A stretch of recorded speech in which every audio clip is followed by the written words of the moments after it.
coming up on Safety and Awareness Today. We're going to talk with Lieutenant Wayne Manilescu about the importance of a SWAT team. When the situation calls for more manpower than the police can handle by themselves, they call the SWAT team. This is Daniel Nettie. He's 11 years old. And Daniel, you like dirt biking. Yes, I do. Yes, you do.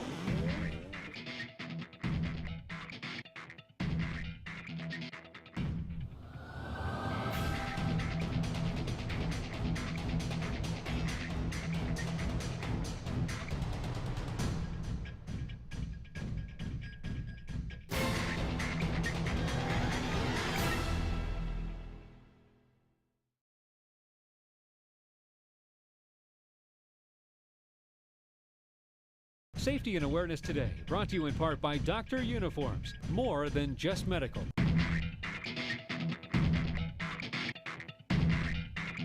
Right now, we're going to talk with Lieutenant Wayne Manilescu about the importance of a SWAT team. We have our team in Utica. We're partnered with New Hartford, and the purpose of our team mainly is to execute high-risk search warrants, drug warrants, whenever there's a gun involved, dignitary protection, like when we had the vice president come down, and anytime the police need help, when the situation calls for more manpower than the police can handle by themselves, they call the SWAT team. All right. And we'll call our guys in New Hartford in. Literally that phrase, I've heard it before, and that is that when people need help, they call the police, and when the police need help, they call the SWAT team. That's about it. So basically, we're looking at men and women that train above and beyond the average police officer and put themselves in a situation to try to execute on a higher level of skill and safety law enforcement. Yes. We have the gear for it. We have the training for it. As you can see out today, we're going to be out shooting. We have extra training every month to come out, and these guys are at the top of the game, physically and mentally. Mentally, good. And mentally is a big part of this. Yes, absolutely. It really is when you're going into a house, when you're doing that. And you have a PT, a physical training process that they have to pass to get onto the team. Yes. All right. Now you're wearing one of the vests. Is this one of the normal vests that they wear? Yep. This is we were issued these probably about 5 years ago. It's a level 3 vest. It'll stop a little bit more caliber round than our normal vest that we wear. Normal cop wears on the street. Yep. You can see it's a little heavier. Also, it's Velcro on it. It allows us to get our little gadgets and little tools that we need. Extra pockets in different places. Yes. All right. Now, regarding the SWAT team, what's a kind of a situation that you train for and you anticipate? Our biggest ones is going into a house, knowing that somebody inside may have a handgun aimed at us, aimed at the police going in the front door, and we know the threat's there. It happened to us last month. We had somebody shoot at us, but going in that door, we are in the mindset that somebody in there has a gun and they want to shoot at the police. Yep, and you've got to do something, because if they're going to shoot the police, they'll shoot anybody. So there's a lot of people in danger at that point. Now, how many years have you been on the?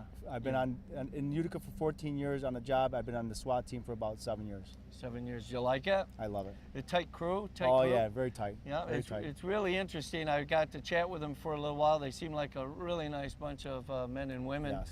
Now, we have SWAT teams in local communities around our area. I think New Hartford has one. New Hartford's linked with you. New Hartford's with us. All right. I know Herkimer has one. They're actually out here training with us today. They come out and train with us once in a while. Sheriff's Department has one. Rome has one. We've trained with all of them before and done actual jobs with them, raids with them. And the state police actually have their own team. That's excellent. Excellent. Now, one of the things that I've mentioned regarding the SWAT team is a familiarity with buildings. Do any of the large companies, do any of the schools, I mean, are they starting to take an interest to at least contact you regarding making you familiar with local buildings and facilities? Yes, especially with a lot of the stuff that's going on in the world today. We are doing that. We're getting blueprints to schools. The schools are actually letting us go in there and train. We do active shooter stuff in the schools. They actually taught in the recruit class, but we do that in our SWAT school. Yep. Any major business we think that could be a threat, they give us blueprints and let us train. Good. I think that's important too. I would like everybody out there to realize that if you're a superintendent of a school district, if you're a BOCES district superintendent, for heaven's sakes, invite the SWAT team to become familiar with your building. Your buildings are changing all the time. Chemistry labs may be moved. Let them become familiar with your building. Let's take care of our children. If we arm the SWAT team with the information, it goes a lot smoother. It's safer both ways. Okay. All right. Now, do you use handcuffs anymore on the SWAT team, or do you use the pull straps? You pull those We usually do our flex cuffs. These are flexible plastic. You can shut them, and now they come with a key, and just like a regular cuff. Really? Yes. They used to be able to cut them, but not anymore. Now you can actually use a key to cut them off. Oh my, those are great. These are great because they're a little bit cheaper. They're not as hard on the wrist as the metal cuffs. A little bit more freedom and movement. Yep. And it's just easier to stow them. Yeah. We don't need a special case for them. Excellent. Lieutenant Manilescu, thank you very much for taking time on the show and sharing some of the information regarding our local SWAT team. It's been my pleasure. All right, wonderful. Coming up on Safety and Awareness Today. And what I've seen has been really kind of surprising. This is a wonderful complex. It's a great place for dirt bikes. It's a pretty nice place here.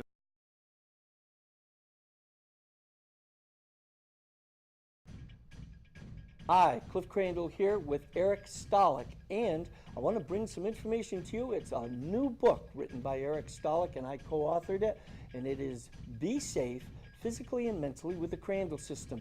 This new book is available, and it covers women's self-defense. Self-defense with a cane. That's right, and child abduction prevention. As well as self-defense and escape techniques for teenagers. All right, look for this book in your local bookstore, or you can stop at the American Martial Arts Institute to purchase your copy.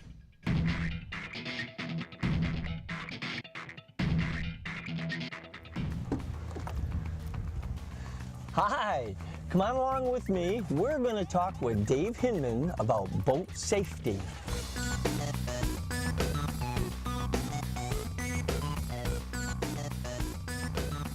It's best to always check your New York State Boater's Guide and the rules and regulations for the particular lakes you're going to be on.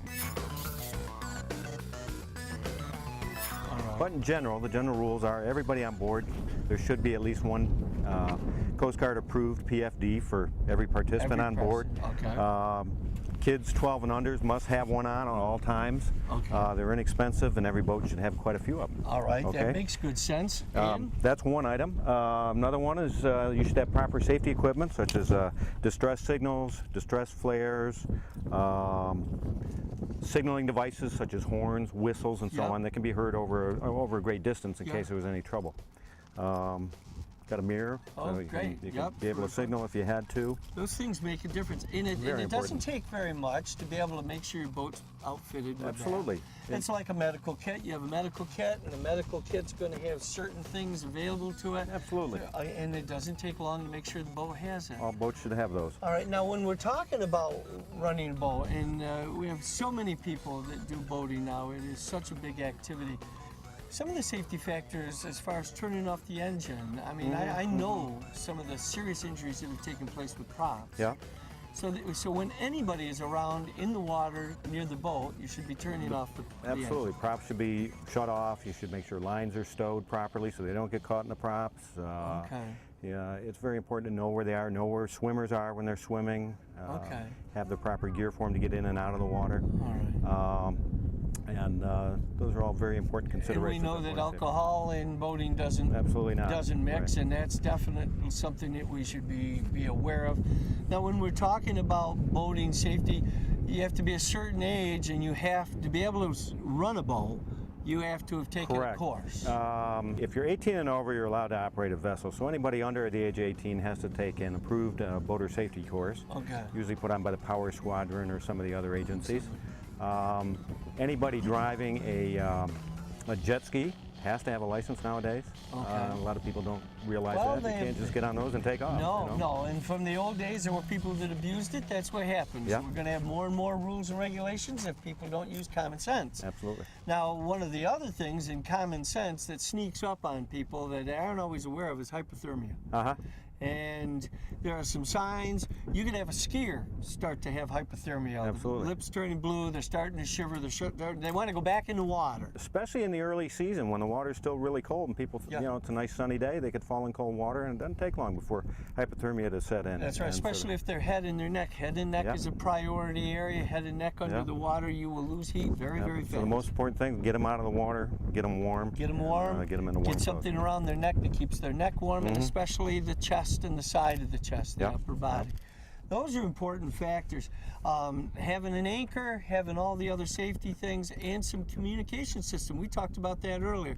If you don't have your cell phone, having a two-way radio of some kind to be able to contact. Something to be able to communicate in, correct. Excellent. And last but not least, you brought this one up, and that is check the weather before you go out on the lake. Absolutely. I've lived on the lake all my life, and I've seen too many instances where storms roll in and there'll be boats trapped out there, and sailboats and things of that nature. And it happens it's fast. Not pretty. Yeah, it's not pretty. I really appreciate you taking time with us.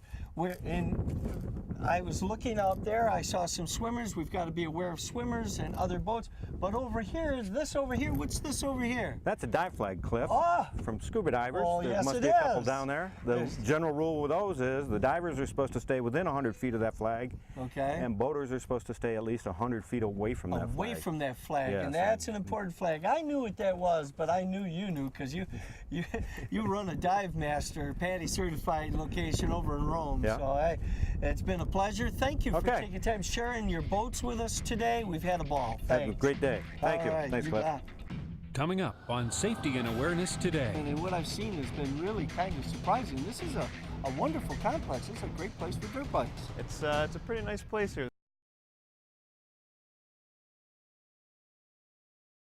Safety and Awareness Today, brought to you in part by McDonald's. I'm loving it.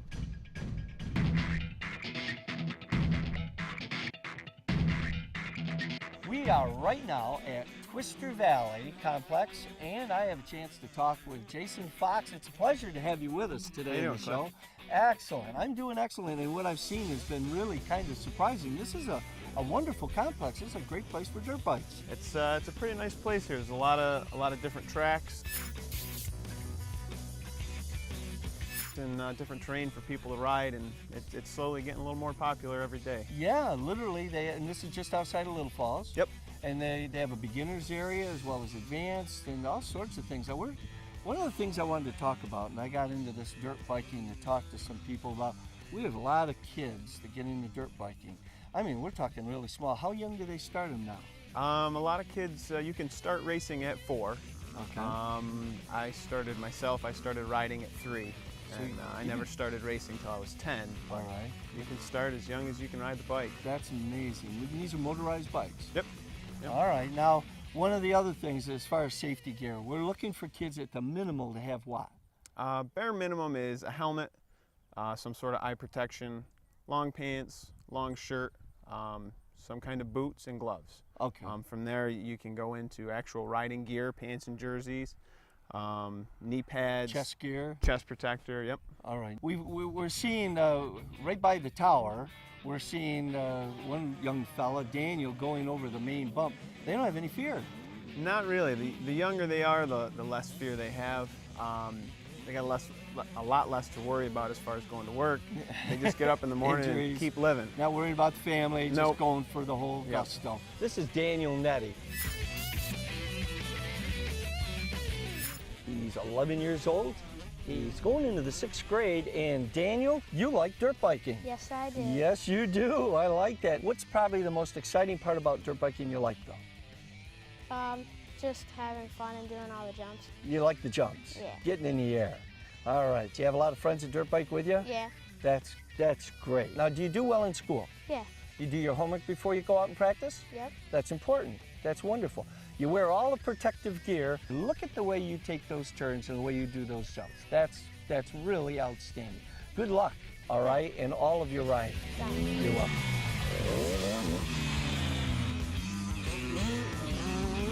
Now, when they go down, and I'm trying to squeeze in as much, if they go down, we want them to do what? We want them to... The best bet is to stay loose and tuck and roll. You want to keep your arms in and keep your limbs from spreading out, and you got less chance of breaking things. Yep, okay, because you've broke a couple of things because the Every limbs limb. were out. Okay, Yep. So you tuck it in, keep it in close. We don't want anybody hitting those parts. Stay Nope. safe. Yep. Excellent. When you leave the ground for these high jumps, you're actually losing seconds in the race, aren't you? Depending on the track and the terrain, but for the most part, you want to stay on the ground as much as you can and get back on the ground as quick as you can to get traction and acceleration. Excellent. Well, it sure is an exciting activity, and with all the safety gear, it's become a lot safer over the years. Definitely.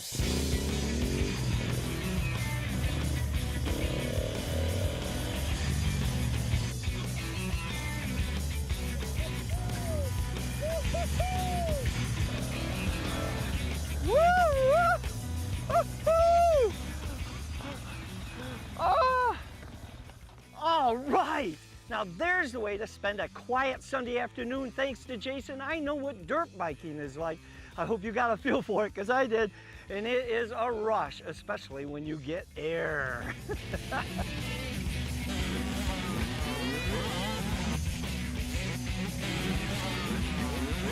Coming up on Safety and Awareness Today. Yeah, there's not a lot of equipment, so you might as well spend the proper money on a good pair of shoes. Get a good pair of shoes.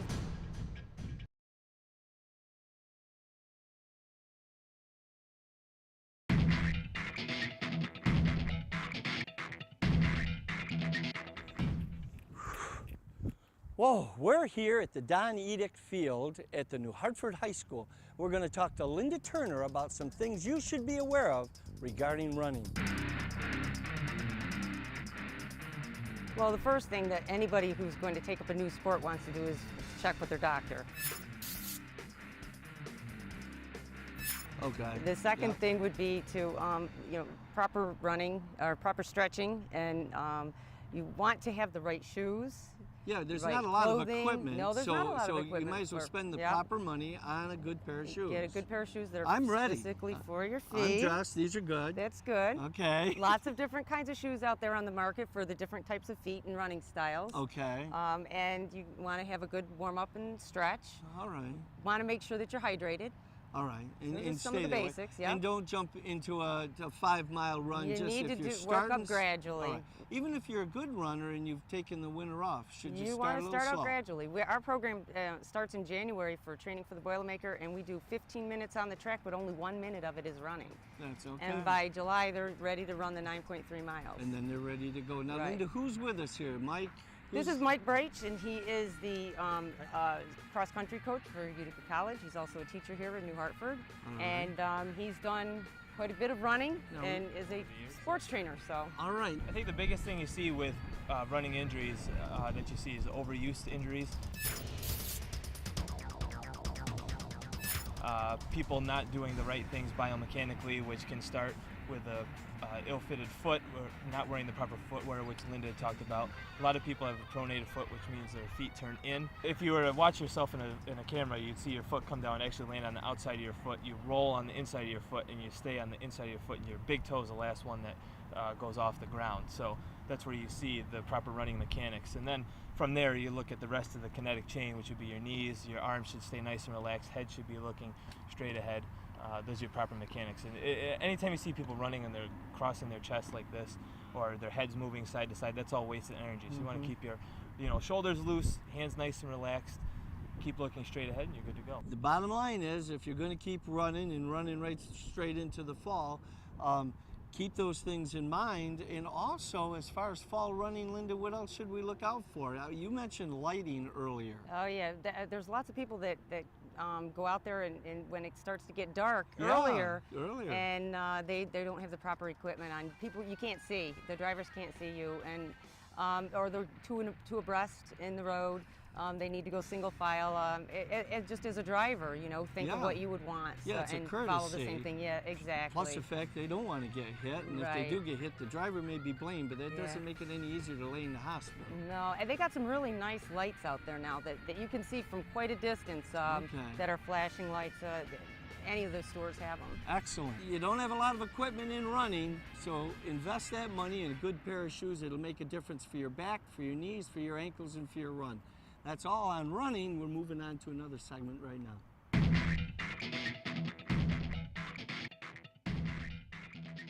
Right now we have the opportunity to talk to a code enforcement officer. His name is Joseph Booth. Thank you for being with us today. Glad to be here. And regarding code enforcement, it involves a great many things inside and outside of homes and apartments and buildings. What are your guidelines? Basically, we're charged with enforcing the New York State Uniform Fire Prevention and Building Code and all the local zoning ordinances. All right, and then as well as your local zoning ordinances.